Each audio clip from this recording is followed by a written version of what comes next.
might be brought here, it would be a federal case, and so the president's statements could be included in that. We've seen some indications of that in the past, where the president's statements have been included in civil litigation. So I think this is a situation here, while people may want more specifics from the president, obviously, who's just briefed on it, obviously, who's briefed on the key details. It's not something that would be appropriate necessarily for him to share at this point. So I think from a law enforcement perspective, what the president said was perfectly acceptable. Michael, sit tight. I want to bring Ali Velshi back in. Ali?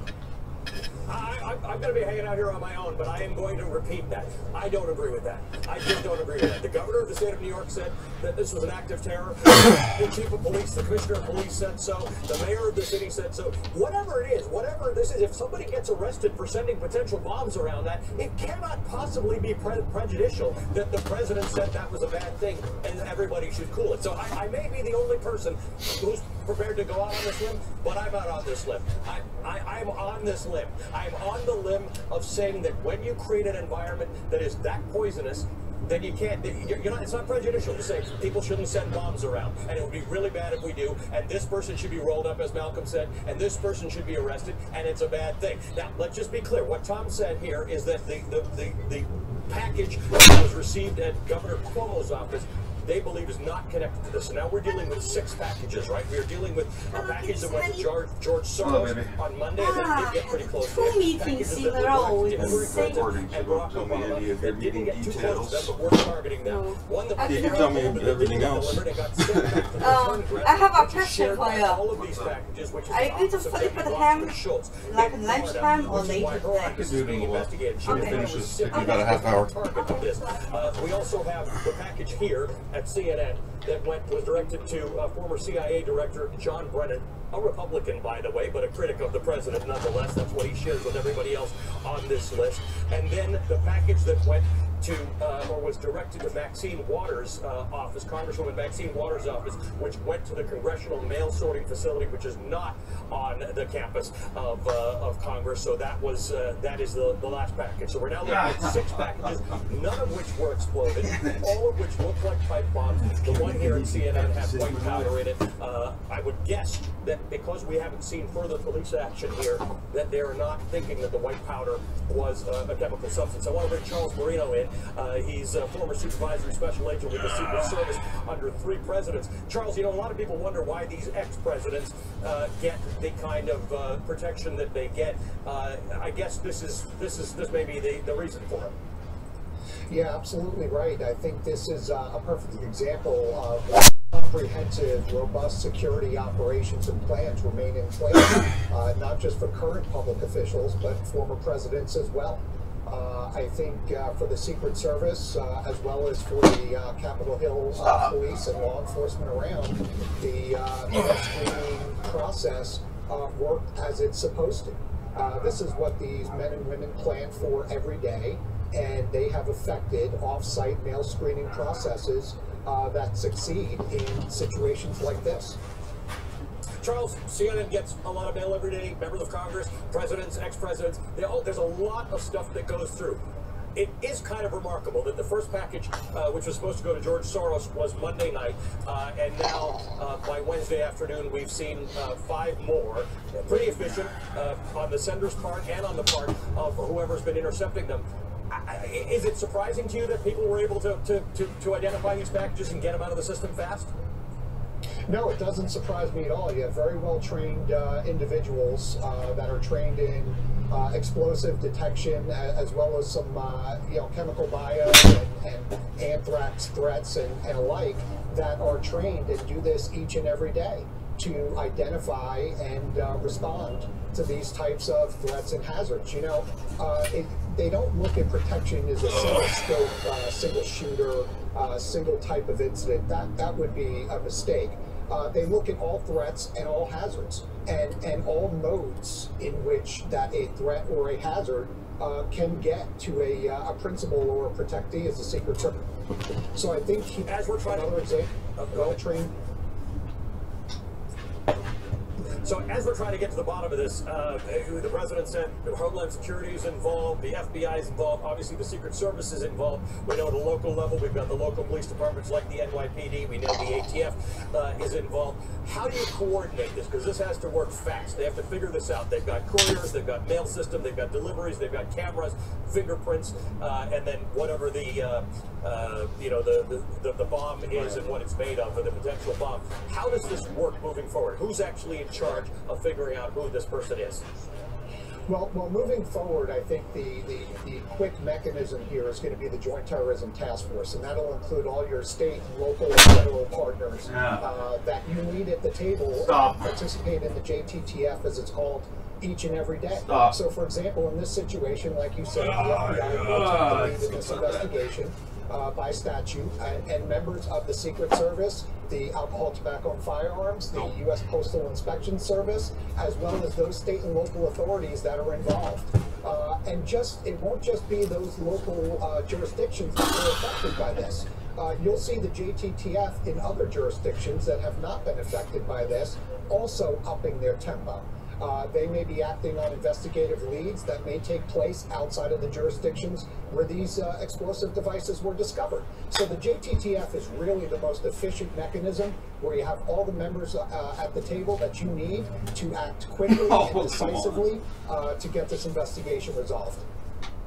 And Charles, what's your level? When Stephanie and I were covering the bomber in Austin, I mean, there was a level of palpable fear in the community in Austin and across the country that someone is sending, mail bombs to people. What's your level of confidence? That one actually got resolved relatively quickly. That this is going to get resolved. That whoever's behind this is going to get caught very quickly. Yeah, my level of confidence is very high that they are going to act quickly and identify the person or persons that are involved in this. For that, I'm very confident. You bring up the Austin experience with the mail devices. That was different because those were being sent to private residences where you don't have robust mail screening processes in place. So, it really comes down to individual diligence on the part of a homeowner. What you have is you have mail screening processes that become more redundant in corporate environments, in government environments. That's where you have, the cover, if you will, to detect these types of devices and act accordingly. Austin was unique and rightfully so had the community on edge because of where they were being sent. And Deputy Commissioner of NYPD, John Miller, is in charge of counterterrorism intelligence, has said that the Joint Terrorism Task Force has partners, corporate partners, security partners around the country, and they have sent the details of this to all of them. So there's not a mailroom in this country that is not going to be on the lookout for the next device if there is one. Charles, good to see you. Thank you very much. Steph, I'm going to reposition over there for 3 o'clock, so I'm going to hand it over to you and walk over to the other side of this operation so that I can give you a different perspective when I talk to you next. All right, my friend. Allie, go inside for a moment. Have a hot cup of cocoa. There's a lot to cover here. I'll see you in just a minute. Michael, I want to go back to you. Speak to us about the pressure, the time pressure, the urgency on law enforcement right now. So think about it. You wake up this morning as a part of the Joint Terrorism Task Force, and you got your day ahead of you, and suddenly this happens. And we're right before an election. There's a huge political overtone, obviously, in the targeting. And now you are under tremendous pressure to find who is responsible immediately. And the pressure is going to come from all sources, obviously, from the president on down to say, who's doing this? What was their motivation? How do we stop this? Is there anything else? And so you put yourself in those shoes, but you recognize is that you should have can't switched that fucking club. Should I? This is an investigation for ultimate prosecution by the Justice Department. So you've got to make sure you've got everything lined up so you don't lose the case when you find somebody because you've done something that is either sloppy or you've ruined evidence or the chain of custody. There's all these sorts of issues. So you have to do it right, but you have to do it incredibly fast. That's a recipe for tremendous pressure. Tremendous pressure indeed. I want to bring in NBC News correspondent Ron Allen. He is live near the Clintons' home in Westchester, specifically Chappaqua. New York.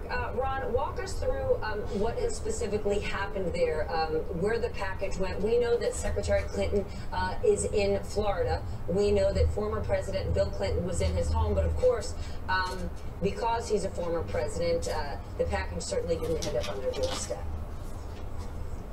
Certainly not. They have Secret Service protection. They've lived here for 18 years. It's round the clock and it's quite robust. And it's here all the time. The Clinton home is way back behind those white gates, and that right next to it is a Secret Service post. It's a much different situation, though. I want to point out over at the home of George Soros, which is, of course, the first device that started this apparent chain of attempted devices. That device was found in a mailbox right by the side of the road. There's also still some investigation as to whether it was placed there by someone and not delivered through the mail system. It seems that it was actually put there by an individual driving by. You can see pictures of where this mailbox is. It is right on the side of the road. It is not, there's no protection. It's like most mailboxes in many suburban communities. So that case, that situation is much different from the situations of the Clintons or the Obamas or other officials who have screening that protects them. Also, there's discussion about how politically motivated all this is or not, and how responsible the president is or not. Mr. Soros, for one, has been very outspoken, at least as people who speak for him and others, about his view that he was specifically targeted for political reasons, and that happened because of what he described as just the politics of hate that are happening in this country at this time. He said words matter. You'll recall that not long ago he was targeted, Mr. Soros, George Soros, as he has been on a number of occasions, by some conservative right-wing groups who allege that he's been paying the people in the migrant caravan who are coming up from South and Central America to the Mexican border. So that was fairly recent. So he, for one, if you ask him, will tell you clearly how he feels about this and who he thinks is responsible for this, and that he thinks, in fact, that he was targeted for politics. The Clintons have not been so direct. People who speak to the Clintons and who have been their spokespeople along the way, however, have been also very direct, and that they lay some of this, a lot of this, directly at the doorstep of the White House. So again, in terms of trying to assess how the president is or is not responding to this, the people who have received some of these devices, some of them who've been very outspoken about this, are very clear in what they think and why they think they were targeted. Stephanie? My goodness, this is a serious, serious situation. Ron, thank you. Joining us now, Jim Kavanaugh, former special agent in charge of the ATF. Jim, I want to talk about the devices, and I know we have very limited information at this point, but from what we do know, can you speak, given your expertise, about the devices that you've seen, what you know about them, their potential risks? Yeah, let's first talk about the very, very significant fact that no bomb today, no package, was attempted to be opened by any of the intended victims. So that's a big, big fact, because we don't know if one of the packages was attempted to be opened. We thought one was earlier, but it looks like the caretaker at the Soros residence just looked at the outside, became suspicious, and laid it down. God. Every other device was intercepted by Secret Service or Capitol Police or the Postal Service, and they were not opened. They've only been opened by the bomb squad remotely. So that's a very significant fact. So in other words, all these devices could have very well been devices that function and very well intended to kill the target. One thing about bombers, Steph, is don't try to get into all kinds of... How does that not come down? There without at least bullshit. First looking at what's the obvious one to hurt and attack the people he's sending the bombs to. That's pretty obvious, and it can't be dismissed. It could change. It could be some, I'm trying to scare people, or it wasn't really a bomb, or all those things come into play, of course. But don't throw away that he might have really been intending to hurt all these people, even though he's not sophisticated in the security aspects of Washington. Secondly, I think we should know that when a return address is placed by the bomber, in my experience of investigating bombs over 36 years, oftentimes a return address is of someone the victim knows. The purpose of that is not to be clever. It's the purpose to get the victim to open the package. So if you feel relaxed because you think it came from someone you know, you open the package. I mean, a perfect example is the murder of federal judge Vance in Birmingham, Alabama. I was the agent in charge of Birmingham, Alabama. Not during that case, but I was there. This is much easier. He received the package at his harder. home, not the courthouse. It's not. And the return address was a federal judge in Atlanta who he knew. And he opened the bomb, and it killed him. So the key is the bomber is trying to get you to manipulate the package so it will detonate. So that's a couple of key points. The other thing is here, look at this bomb here. This is not, this is typical of what we see oftentimes on bombs and bombings, target all kinds of people. There'll be a lot of information here, fingerprints under that tape. That device that's taped to the side, it could be a battery holder if it's electrically fused. That's bunker. Or it could be a pull igniter, like a friction device. Oh boy. Where you Give me see a look. that wire coming from the left side, as I'm looking at it on the screen, there's kind of a hook there. Maybe that's going to pull a friction and set that fuse on the other side to light the improvised detonator. White powder could be part of an improvised detonator, explosive powder, or it could be, you know, some kind of poison, anthrax, ricin, fake poison that he wants to disperse. That would be a very good method to do it, but that doesn't mean he doesn't want to do it. And the fact that it didn't go off doesn't mean he doesn't want it to go off. So I think we got to understand that. The fuck Michael, was that's that? So Jim makes two really good points. The Oh first my is goodness. the expertise. Is that they weren't That's opened just in any bad. situation. So I have information that the one in CNN was opened, but we'll determine that. But so we don't know if they were truly non-functional. But the second piece that he said about the return address, you know, I mentioned before that maybe there was a kind of a sick sense of humor putting a congresswoman's name in there. But then Jim provides what could be a very likely motive for that, and that you recognize the name and you say, oh, well, this person, person used to run the Democratic Party, and it's a prominent congresswoman, so therefore I will open it, and because I don't think there's any threat associated with that. So I think those are two really good points that we haven't really focused on beforehand. But it also understates the fact that we don't know a lot of information right now, and this is all part of the investigation we're doing right now. But we are sending good energy, good wishes, and Wheaties to law enforcement because they've got their work cut out for them, and the clock is ticking. Michael, Jim, thank you so much. Stay with us on MSNBC. Our coverage continues as we walk through today's breaking news. Next, 6 suspicious packages were sent to former presidents and lawmakers and a news organization across our country. We're going to stay on this story, and you need to stay tuned. Craptacular. 11 days before the midterm elections, Morning Joe heads to Battleground, Florida.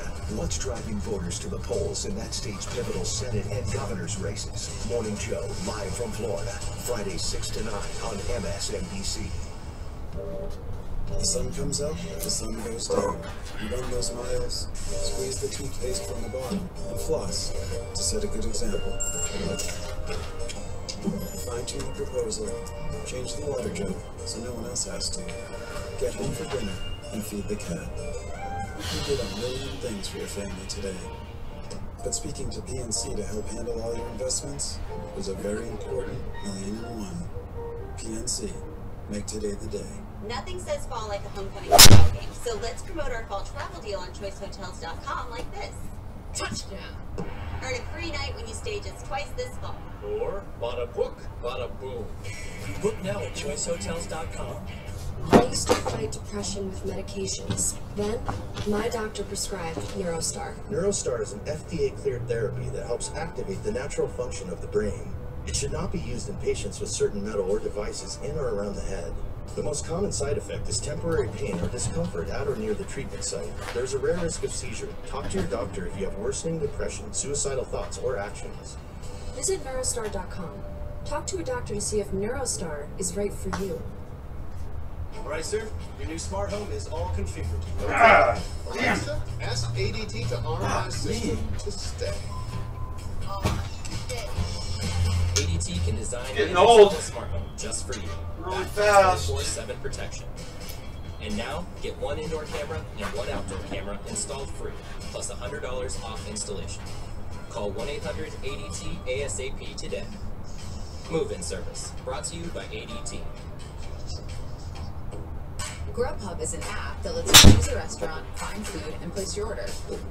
You gotta go. So you can skip straight to the part where your food arrives at your front door. Stop.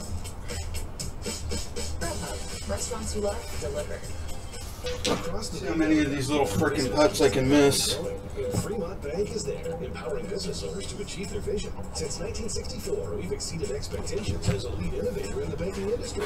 Today, we're the only independent, locally owned, full-service bank in the Bay Area. Clients get unprecedented access to our executive team, and decisions are made locally, so we can respond in ways that other banks just can't. That's the power of relationship banking. At Fremont Bank, success through partnership. Unstoppable Wi-Fi as a starting place. The Xfinity X5 Gateway. Get on a roll, damn it. And strengthened by X5 pods, which plug in to extend the Wi-Fi even farther, past anything that stands in its way. Well, almost anything. There's no room to hide. X5 pods. Simple, easy, awesome. Click Come on. retail store. Yeah. Get no spin on this damn club anymore. For Democrats to take the House, they need to flip 23 seats. 10. There are 10 Democratic senators running for re-election in states that went for Donald Trump. 2. Since World War II, only 2 times has a president's party gained seats in a midterm. Nobody breaks it down like Kornacki. Make sense of the midterms. All fall on NBC News and MSNBC.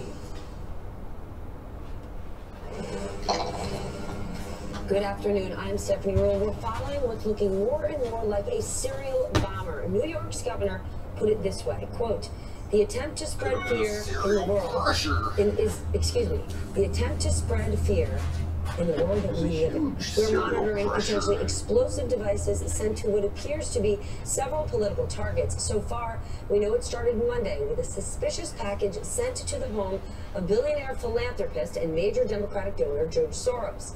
Then today, a similar package sent to former Democratic presidential candidate Hillary Clinton and, of course, home of her husband, former President Bill Clinton. That's bad. Just a short time later, a similar package was intercepted, addressed to former President Obama's address in Washington, D.C.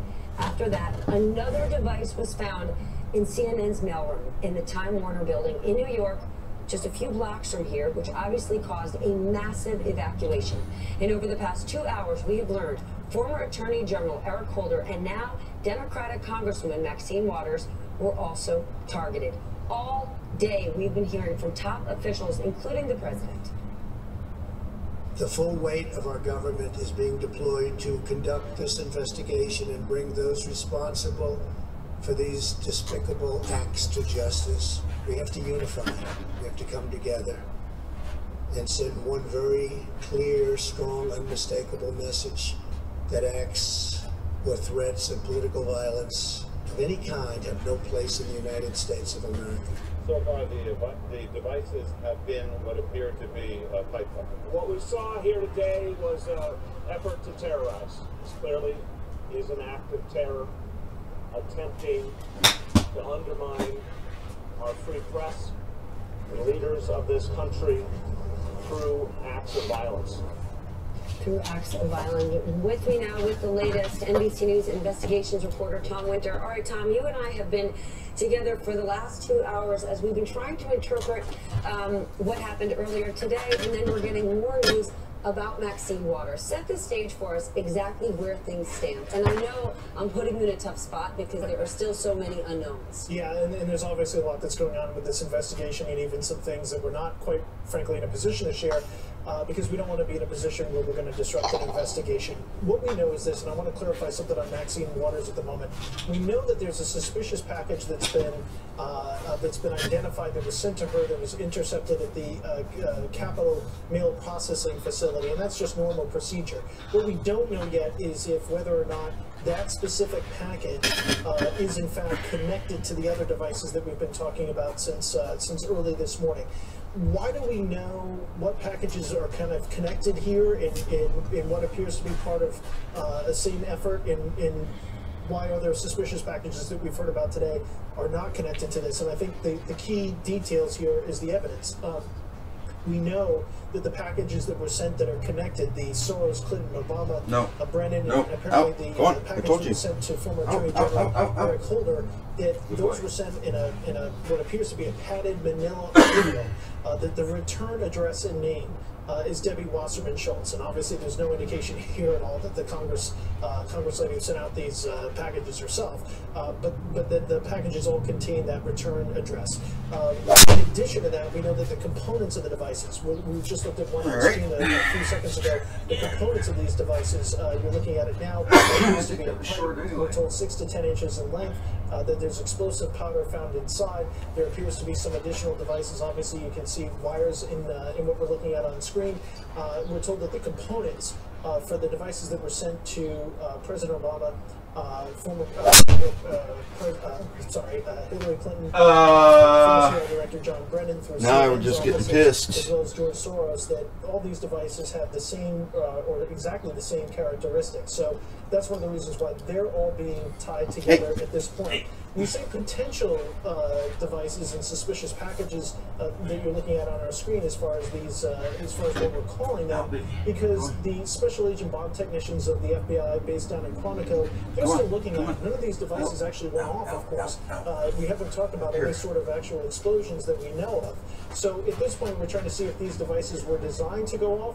It sure appears that they were, but they did not go off. So was there something intentionally that was done so that they did not, in fact, explode, or was it something in their design, in the way that they were put together, that meant that they did not go off? So that's something that's being looked at and analyzed right now. So we know for sure, again, packages addressed to former President Barack Obama, package addressed to Hillary Clinton, a package addressed to George Soros, and a package addressed to way short. All part of the group, as well as John Brennan, a former CIA director, and obviously that was sent over to our colleagues at CNN. In addition to that, according to NYPD Police Commissioner James O'Neill, the package that was sent to CNN contained a white powder. Field tests were ongoing on those. Generally, if it was a serious, some sort of a chemical or biological agent that was inside of that, we would have heard about that by now. So the initial tests appear to be complete, and we'll wait for the final sign-off on that. So that's where we stand in this investigation at the moment. We still need to know who or whom are sending these packages and what the motivation may be at this point, and that's obviously a hot case for the FBI. I mean, think about the position the FBI, law enforcement, is in right now. You don't know where the next package could go. And even though these packages, for the most part, were intercepted those by, packages are coming from inside the house. Sorting centers and so forth. Think about CNN, right? It is in one of the busiest areas, Columbus Circle, that is what the Time Warner Center is one of the, not just all of the retail there, the newsroom. That's a crowded tourist destination. You've got one of Fordham University's buildings behind CNN, essentially. This cause for serious concern. That's bring back Ron Allen in hard. New York, where a similar suspicious package was sent to the home of Bill and Hillary Clinton. Just flushed it. Well, sometimes you just catch your putter flush too, and it just goes. The Clintons' home. It was intercepted at a screening center by the Secret Service. The Clintons, of course, have lived out here for 18 years since they left the White House. There is a very robust Secret Service presence here. The Clintons get Secret Service protection for life, so they are, to hear Hillary Clinton put it, they're just fine. As a matter of fact, we have some sound from her. Here's what she said. She was not here at the time. She was in Florida on a campaign. Bill Clinton, former President Clinton, was here at the time when this package was intercepted late Tuesday night. But here's what Mrs. Clinton had to say today about all this.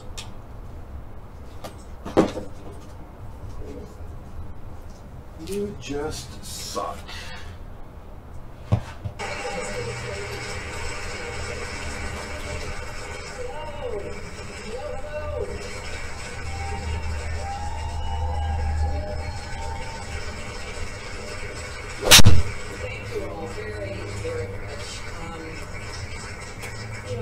Before I begin, I want to say it is a troubling time, isn't it? And it's a time of deep divisions, and we have to do everything we can to bring our country together.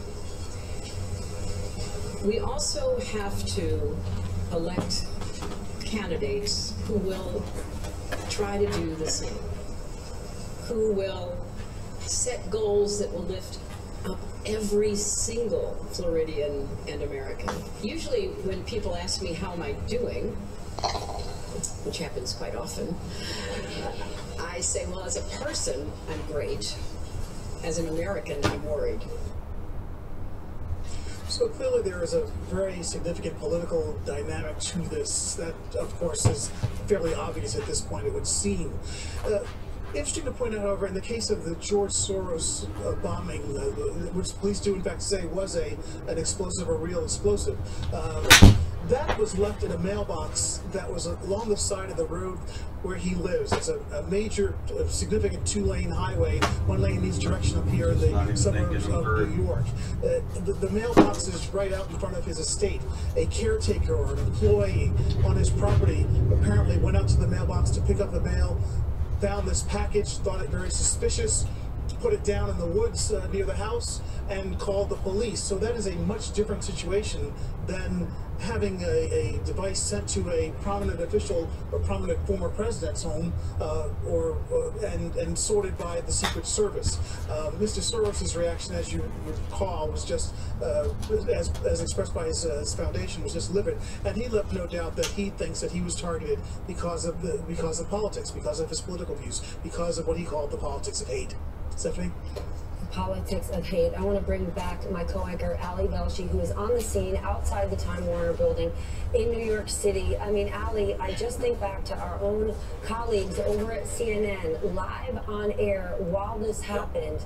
How serious this is, and commend them. There they are, right next to you. Well, they're live on air 24/7, so I don't know if that's and not going home. It's very commendable. big thing. I am so proud of them. I'm so proud of them.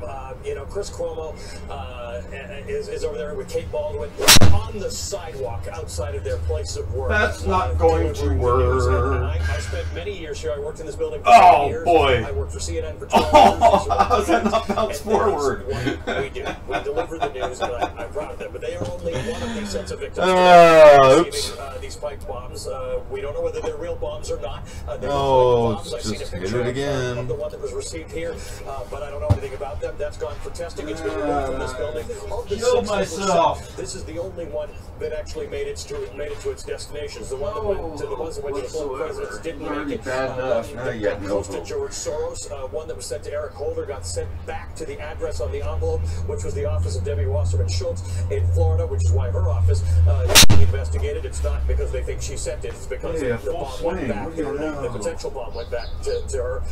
Eric Holder, so he didn't get the potential bomb. Mario Cuomo, the governor of New York, had said that he received the package. It turns out that's not part of it. And Maxine Waters, the congresswoman, was the target of another one, which got intercepted at the Congressional Mail Office. So 6 in total. They're being investigated to find out whether they're real. Their experts have been telling you and me, Stephanie, for the last few hours that there is bound to be a lot of evidence here because they were either mailed or sent by couriers. There are cameras all over the place. There'll be fingerprints. Pipe bombs require tape and surfaces. But what we don't know is whether they're real or not. CNN is over there. If you look past these police officers to that NYPD police vehicle over there, just to the right of that is the entrance to Time Warner and CNN.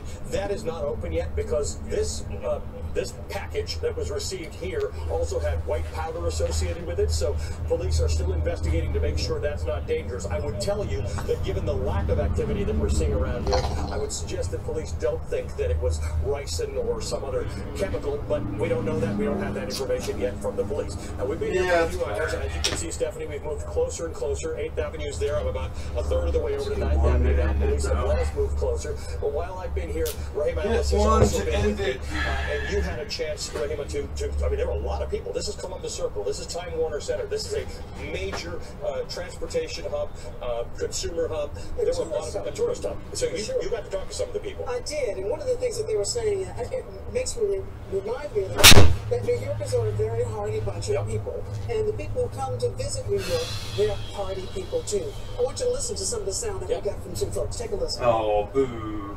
Right now my thoughts are, I hope it's not something dangerous, that's all. Is it unsettling to you to hear that a device might have been sent to us? Of course it is, definitely. I mean, it could be a destructive device. You really don't know these days. It's the mecca of everything. Arts, politics, fashion, everything. Everything that makes the world go round. And this is a perfect place to, wow. Shall we say, I don't know about all that. shake people up, shake the world up. Yeah, you guys are cool and all, And but... so people were shaken up by this, but they were still going about their activities. One of the things they could not do, they couldn't get in this building because of what happened. We see that the revolving doors, they are letting people in and out of the building now. As it was mentioned, it is unsettling. This is where 9/11 happened. This is the city. People had to shore themselves up, brace themselves. 45 was not right. People are sort of on edge all the time. You sort of steel yourself against the possibility that something could happen, because it did happen in this city. But people are determined they're also going to get on with their lives. 9/11 was the last time I remember media organizations being evacuated, because there were threats made to them. But as you say, this is a mecca. Let's just talk about where we are. Time Warner Center there are 9 subway lines that run below us. Just terrible. Terrible. Streets that go through here. Broadway cuts through here. This is a major commercial center. It's